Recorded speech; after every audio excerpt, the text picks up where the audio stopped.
OS news प्रवास सत्याचा बद्दल सगळ्यांचे मनपूर्वक आभार। खरं तर सर्वप्रथम ज्या पद्धतीने जोमाने आपण सगळे इथं भाषण दिले तेवढ्याच जोमाने ऊस द्या म्हणजे कारखाना एकदम सुरळीत चालेल। आपला या श्री गणेश सहकारी साखर कारखान्याच्या 62व्या वार्षिक सर्वसाधारण सभेनिमित्त आपल्या सगळ्यांचं मी प्रथमतः स्वागत करतो। श्री गणेशा चरणी नतमस्तक होतो। नारायणगिरी महाराजांना वंदन करतो। स्वर्गीय शंकररावजी कोल्हे साहेबांच्या विनम्र स्मृतीस अभिवादन करतो।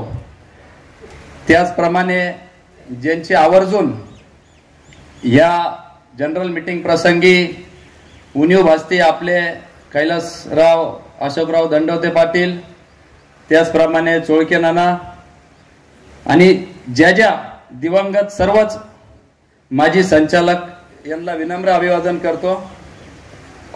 त्याचप्रमाणे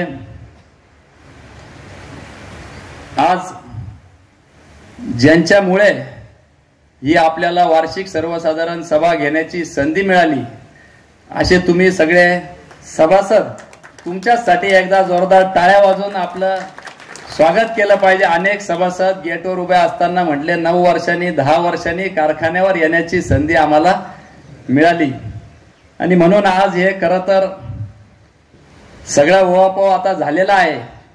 बोलण्यासारखं काही फारसं राहिलेलं नाहीये। सगळे ठराव त्याच्यावर विचार विनिमय होऊन आपण सगळे पारित केलेले आहे। परंतु आज जर एकंदरीत जागतिक साखरेची परिस्थिती बघितली, देशांतर्गत परिस्थिती बघितली, राज्याची परिस्थिती बघितली तर आपल्याला लक्षात येईल की राज्यामध्ये यावर्षी गतवर्षीप्रमाणे थोडंसं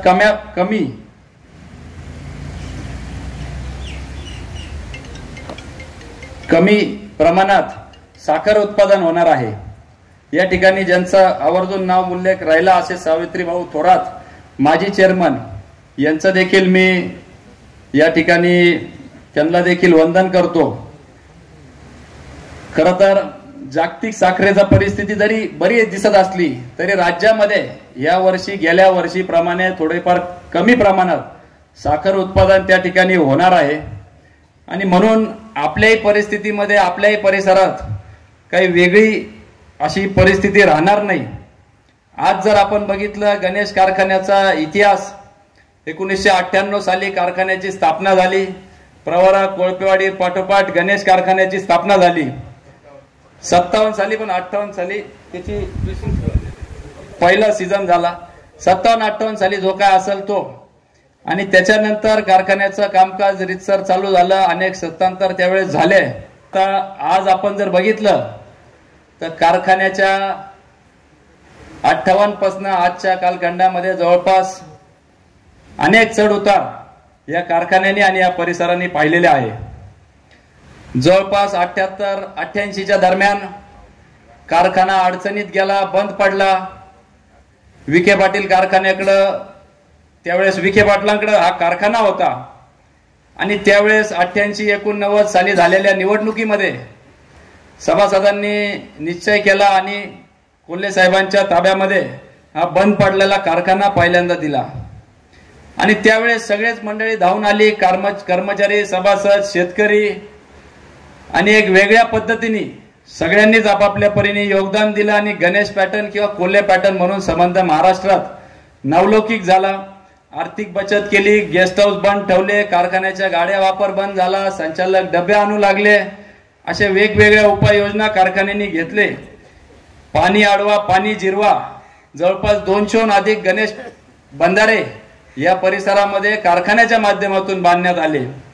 खरं तर मी अनेकदा म्हणताना सांगतो, ही कारखान्याला झालेली ही जी कोल्हे थोरात युती ही आपल्या केटीवेअर सारखीच आहे।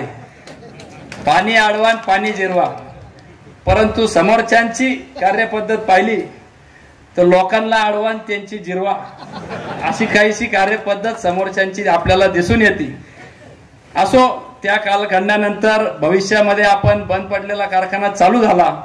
स्वर्गीय भास्करराव जाधव असतील, त्याचप्रमाणे भानुदास पाटील दंडवते असतील, यांनी हा दीर्घकाळ कारखाना सांभाळला, अतिशय चांगल्या पद्धतीने कारखाना चालला.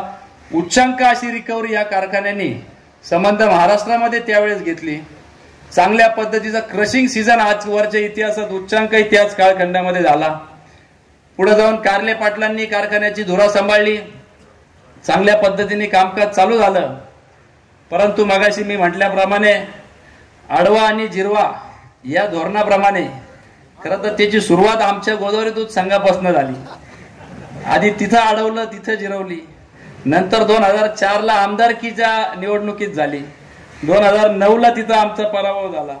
आणि मग आता फक्त हे कारखान्याच्या माध्यमातून इथं डोकं घालतं का काय या भीतीपोटी शिवाजी तात्या आहेत त्यावेळेस खोट्या केसेस केल्या गेल्या. अवघे 4 कोटी रुपये, किती 4 कोटी रुपये फक्त आपल्याला त्यावेळेस भरायचे होते. साखर होती, सगळं होती. परंतु सत्तेचा गैरवापर करून शासनाने त्यावेळेसच्या इतर 2-3 कारखान्याला आपल्या बरोबरच्या अगस्ती असेल तर नाम घेत नाही, आणि या सगळ्या कारखान्यांना शासनाने थक हमी दिली. आणि फक्त आपल्या कारखान्याला त्यावेळेस तात्कालीन हे सत्तेत असल्यामुळे आपल्याला थक हमी शासनाने घेतली नाही. आणि म्हणून आपल्याला त्या ठिकाणी या सगळ्या केसेस, भानगडी आणि दबाव, नाक दाबून तोंड उघडण्याचा जो प्रकार म्हणतो तशा पद्धतीने तो पर्यायी कराराने त्यांच्याकडे तो कारखाना घेतला. परंतु करार करत असताना अतिशय सटीकपणाने सगळ्या अटी शर्ती पाहून तो कराराने त्या ठिकाणी कारखाना गेला. 7-8 वर्षाचा कालखंड कसा गेला आपल्या सगळ्यांना कल्पना आहे. आपल्याला अपेक्षा होती की कर्जमुक्त होईल. त्या ठिकाणी 92 कोटीचं कर्ज असताना तो कारखाना गेला आणि अजूनही 72 कोटी आपल्याकडून मागताय. म्हणजे कर्जमुक्त होण्याऐवजी अजून आपल्यावर कर्ज करून ठेवला अशी परिस्थिती त्यांनी निर्माण केलेली आहे. आणि मध्यंतरीच्या कालखंडामध्ये 2016ला निवडणूक लागली. मला आठवतो त्यावेळेस कोल्हे साहेबांना पॅरालिसिस होता. त्यावेळेस या कारखान्याची धुरा जे सांभाळत होते ते साहेबांना भेटायला आले की आता कराराने आमच्याकडेच आहे, आम्ही कारखाना कर्जमुक्त करणार आहोत, तुम्ही काही पॅनल उभा करू नका, अशा पद्धतीचे विनवणी किंवा विनंती केली. आणि कोल्हे साहेबांनी सांगितलं हरकत नाही, कराराने तुमच्याकडेच आहे, अजून 2-4 वर्ष तर कारखान्यात आम्ही काही लक्ष त्या ठिकाणी घालत नाही. आणि म्हणून अशा पद्धतीने खरं तर 2016 सुद्धा आपण कुठलीही निवडणूक न लढवता तो कारखाना जैसे ते तैसे त्यांच्या ताब्यामध्ये त्या ठिकाणी दिला. आणि आज ताग्यात अजून 77 कोटीचा बोजा आपल्या कारखान्यावर दिसतो आहे. म्हणून किती जरी त्यांनी वल्गना केली की आम्ही कर्जमुक्त केला तरी आर्थिकदृष्ट्या आर्थिक ताळेबंद त्या पद्धतीचं आपल्याकडे दिसत नाही. अनेक विषयांवर हात घालण्यासारखं आहे, परंतु ते विषय ऑलरेडी आपल्या सगळ्या चर्चेत आधीच्या वक्त्यांनी त्या ठिकाणी घेतलेले आहे. आणि म्हणून एक मोठं कोडं आमच्या सारख्या समोर पडतं की आपल्यालाच त्यांच्याकडून पैसे घेणं निघतं. आज ते आपल्याकडूनच पैसे मागू राहिले. आपल्यालाच त्यांच्या राऊरी कारखान्याकडून 5 कोटी घेणं दिसतं, 9 कोटी कारखान्या कर्मचाऱ्यांचं घेणं दिसतं. अशा अनेक म्हणजे वेळेस कराराची अटी शर्ती काही पाळल्या नसल्यामुळे आपल्याला काही दंडात्मक व्याज लागलं. 53,000 पोते साखर बिना रिलीज कोट्याची त्या ठिकाणी विकून टाकली. तिच्यावरचा जीएसटी संबंधिताकडून घेतला आणि तो जीएसटीला भरला नाही. आणि म्हणून जीएसटी विभागाचा आपल्यावर तगादा चालू आहे की तो 2 महिन्यात तो 93 लाखाचा जीएसटी भरा, नाही तर आम्ही तुमच्या इथं कुलप लावू.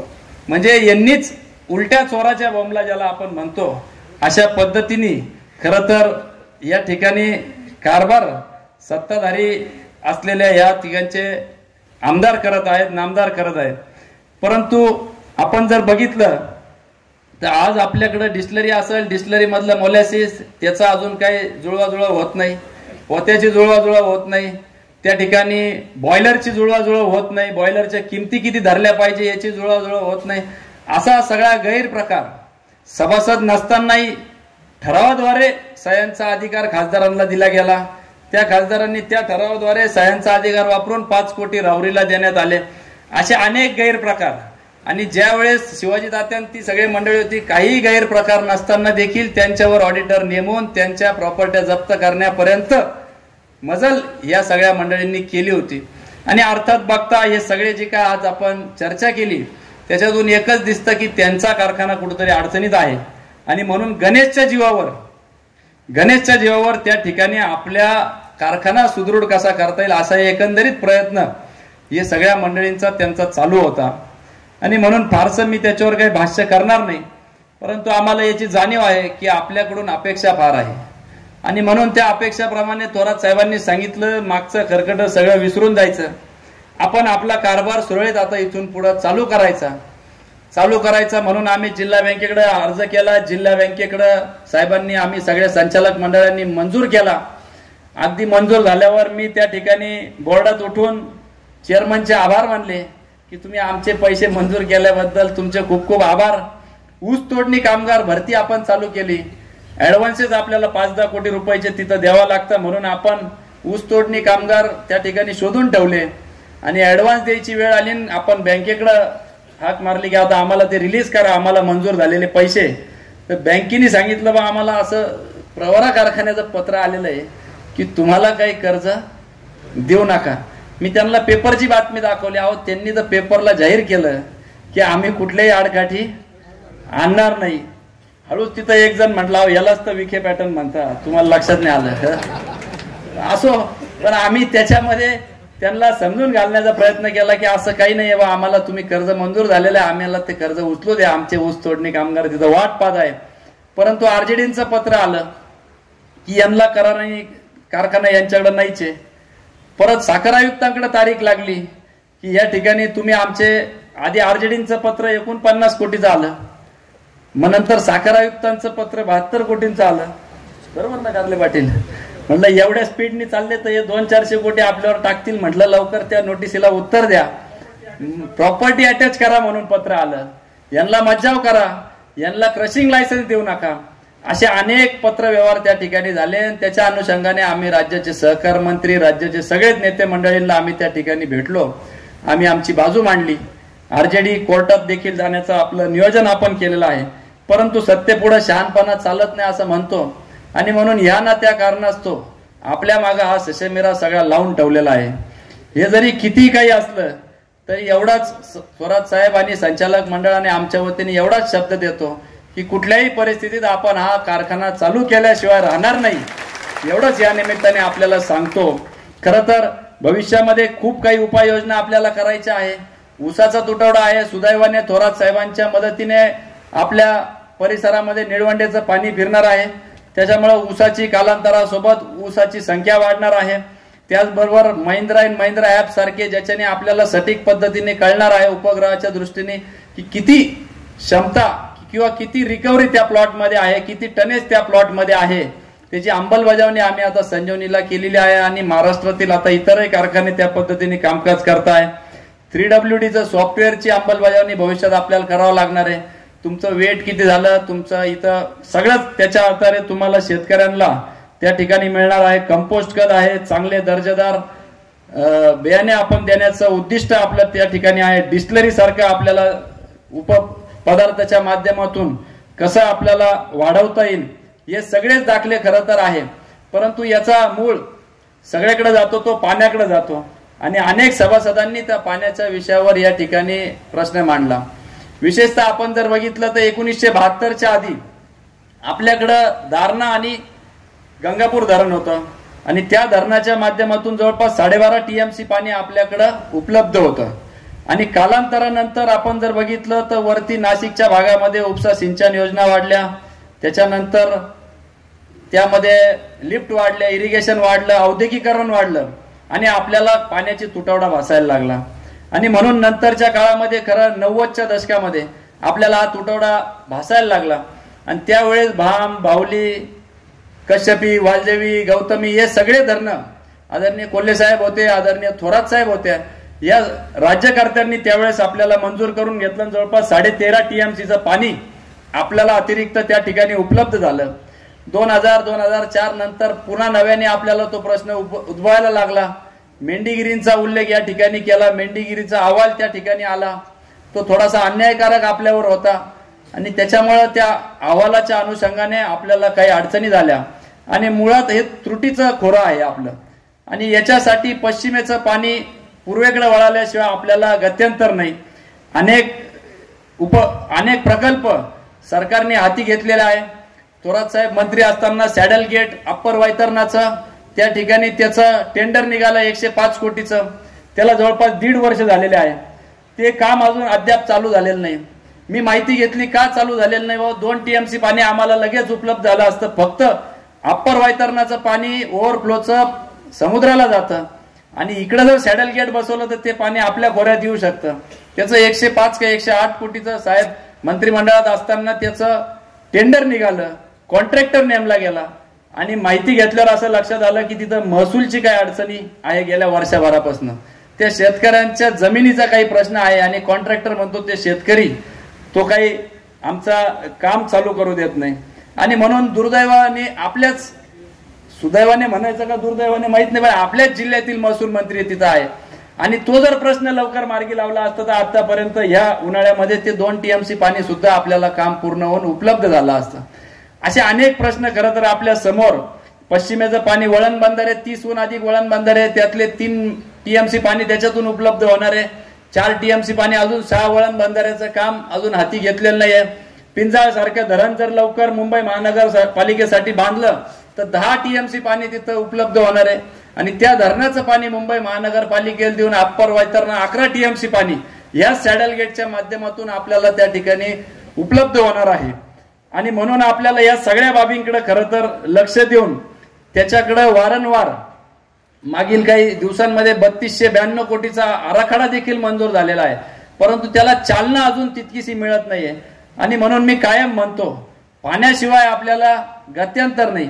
आपण किती जरी या ठिकाणी बोललो, किती जरी ऊसाची आपण लागवड लावा म्हणून सांगितलं, पण पाणी नसलं तर आपल्याला त्याच्यातून मार्ग सापडणार नाही. आता बोलण्यासारखे खूप विषय आहे, आपल्याला साहेबांना देखील ऐकायचं आहे. थोडक्यात मी या पाण्या विषयावर आपल्याला विनंती करतो की मी नेहमी म्हणतो सहकार ही 3 चाकी गाडी आहे. एक चाक म्हणजे कारखाना व्यवस्थापन कर्मचारी हा एक चाक आहे, दुसरं चाक म्हणजे सरकार आणि सरकारचे धोरण आणि तिसरं चाक म्हणजे आपले सभासद उत्पादक शेतकरी. आणि हे तिन्ही चाक जर व्यवस्थित चालले, सरकारने जर धोरण व्यवस्थित घेतले, इथेनॉलचं धोरण केंद्र सरकारने घेतलं, त्याच्यामुळे ऊर्जित अवस्थेत हा साखर धंदा आलेला आहे.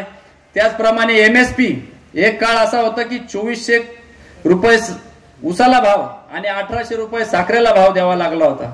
आणि म्हणून हमी दर त्या ठिकाणी आपल्याला साखरेला मिळतोय, म्हणून आता 3200 रुपये झाला. तरी या माध्यमातून मी केंद्र सरकारला आवाहन करेल की तो किमान 3700 रुपये तरी करावा. त्याचप्रमाणे इथेनॉलचे दर जे काय 65 ज्यूस टू इथेनॉल असेल त्या प्रमाणात ते सुद्धा 67 रुपये प्रति लिटर इथेनॉलचे दर करावे, जेणेकरून हा साखर धंदा आणि विशेषतः ही सहकार चळवळ टिकवण्यासाठी मदत होईल. कारण की आपण जर बघितलं तर गुजरात सारख्या राज्यामध्ये एकही खासगी कारखाना त्या ठिकाणी नाही, एकही खासगी दूध संघ त्या ठिकाणी नाही, कारण की धोरणात्मक निर्णय म्हणून त्या ठिकाणी कधी परवानगीच दिली गेली नाही. पण काळांतरानंतर आपले 200 सहकारी कारखान्याहून 100 सहकारी साखर कारखान्यावर आलो, त्यातही 20-30 सहकारी साखर कारखाने आता अडचणीत आहे आणि 15-20 खासगी कारखान्यांची संख्या आज 100हून अधिक झालेली आहे. आणि म्हणून खासगी कारखान्यांबरोबर आपल्याला स्पर्धा करत असताना या सगळ्या छोट्या छोट्या बाबींचा विचार करावा लागणार आहे. आधुनिकीकरण करायची गरज आहे. सर्जेरावांनी विचारलं की आधुनिकीकरण केलं असं आम्ही ऐकतोय, खरंच केलं का काय? कुठल्याही आमच्या निदर्शनात तसं काही आलं नाही. परंतु एक गोष्ट निश्चित आहे, डॉक्टर गोंदकर म्हटल्याप्रमाणे जखम मांडीला मलम शेंडीला लावल्याचं आमच्या लक्षात आलं. म्हणजे अडचण वेगळी होती, दुरुस्त दुसरंच केलं, आहे ते चांगलं चाललेलं बंद केलं. त्याच्यामुळे 53,000 टन आपल्याकडे गाळप होणारा ऊस हा प्रवरा कारखान्यात गाळपाला घेऊन गेले. म्हणजे याचा मागचा हेतू लक्षात घ्या. आपल्याला काय कोणाच्या विरोधात भाषण द्यायला इथं आलेलं नाही. आम्ही या कारखाना टिकला पाहिजे, कारखाना चालला पाहिजे, ह्याच भावनेने पहिल्यापासून आम्ही या कारखान्याकडे बघतो. आणि म्हणून हा हेतू म्हणजे कोणाच्या विरोधात नाही, पण त्या प्रवृत्तीच्या विरोधात आहे की पेपरला बातमी एक द्यायची आणि प्रत्यक्ष दुसरं काहीतरी करायचं. म्हणून मी आपलं फारसं काही वेळ घेणार नाही. आपण ठराव नक्कीच केलेले आहे, परंतु 2 ऑक्टोबरच्या आपल्या ग्रामसभेच्या देखील हे अशा पद्धतीचे पाण्याचे ठराव, पश्चिमेचं पाणी पूर्वेकडे वळवता आलं पाहिजे याच्याकरता काय उपाययोजना करायची याचे ठराव, निळवंडाच्या धरण्याचे ठराव, हे सगळे ठराव आपल्याला येत्या 2 ऑक्टोबर मध्ये देखील करायचे आहे. एकच समाधान साहेब आपल्याला या निमित्ताने भेटतं की अनेक लोक म्हणतात म्हणजे खरंच की तुमच्यामुळे आमचं देवदर्शन घडलं, म्हणून आम्हाला देखील मनस्वी समाधान आमचं वाटतं की या गणेशच्या निवडणुकीमुळे अनेकांचं देवदर्शन घडलं. अनेक लोक काल मला फोन करून आभार व्यक्त करत होते, 300 रुपये आले, 365 रुपये आले. म्हटलं आमचे तर पूर्वीच दिले. आणि तुम्ही दिल्यामुळे आम्हाला प्रवरेकडून 365 रुपये आता नव्याने काल परवा जमा झाले आमच्या खात्यात. जो कारखाना 2400-2500 रुपयाच्या वर भाव देत नव्हता, काल आपल्या आगमनामुळे का साहेब आपण समृद्धी घेऊनच या तालुक्यात आलेलो आहे असं म्हणायला तर वावगं ठरणार नाही. आणि म्हणून मला विरोधकांना किंवा त्यांना एवढंच या निमित्ताने विनंती करायची आहे की कोल्हे थोरात यांच्या जिरवायच्या नादात गणेश पराशराची जिरवू नका, एवढीच माझी हात जोडून त्यांना विनंती आहे. हा कारखाना चालू द्या, सहकार क्षेत्र वाढू द्या, एवढंच या निमित्ताने विनंती करतो. त्याचप्रमाणे आज होणाऱ्या ह्या गणेश कारखान्याच्या सर्वसाधारण सभेची पहिलीच वेळ आहे माझी या ठिकाणी येण्याची. अनेकदा आपण कोल्हे साहेबांच्या नेतृत्वाखाली या ठिकाणी सभा पार पडल्या असतील, परंतु पुढच्या वेळेस एवढे प्रश्न किंवा एवढ्या अडचणी येणार नाही एवढी शाश्वती आम्ही सगळे संचालक मंडळाच्या वतीने आपल्याला देतो. योग्य ती कारवाई आजच्या याच्याप्रमाणे आपण करू अशीच ग्वाही आपल्या सगळ्यांना देतो. पुनश्च एकदा आपण सगळ्यांनी यथोचित असा सत्कार आमचा केला त्याबद्दल आपल्या सगळ्यांचे आभार व्यक्त करतो. आपल्याला साहेबांचं ऐकायचंच आहे. श्री गणेशाचरणी गणेश उत्सवाच्या आपल्या सगळ्यांना शुभेच्छा देतो. श्री गणेशाचरणी एवढीच प्रार्थना करतो की सगळे विघ्न अर्थ आपल्या गणेश कारखान्यावरचे दूर करो, विरोधकांना सद्बुद्धी देवं आणि गणेशाचे आशीर्वाद त्यांनी देखील घ्यावे अशीच या निमित्ताने श्री गणेशाचरणी प्रार्थना करतो आणि माझं मनोगत थांबवतो. जय हिंद, जय सरकार. धन्यवाद.